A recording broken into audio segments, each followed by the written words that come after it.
আজি আপোনালোকক দেখুৱাম মাটিৰ বিঘা কেনেকৈ জোখা হয়। মই হাতত লৈ জোখা এই মাৰিডালক কোৱা হয় 1 নল আৰু 1 নলত থাকে 12 ফুট। 1 নলক বৰ্গ কৰি দিলে ইয়াক কোৱা হয় 1 লেচা আৰু 20 লোচা লগ হৈ 1 কঠা হয়। 5 কঠা মাটিয়ে এবিঘা হয়, অৰ্থাৎ 100 লোচাই 1 বিঘা।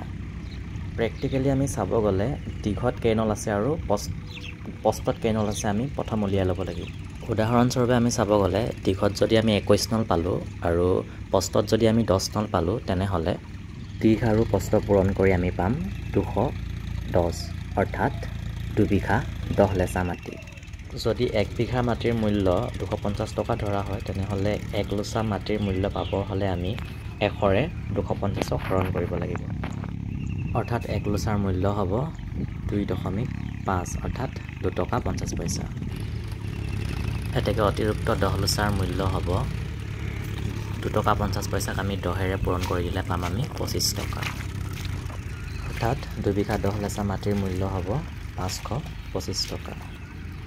যদি মোৰ ভিডিঅ'সমূহ চাই ভাল পাইছে তেনেহ'লে লাইক আৰু কমেণ্ট এটা কৰি দিব। ধন্যবাদ।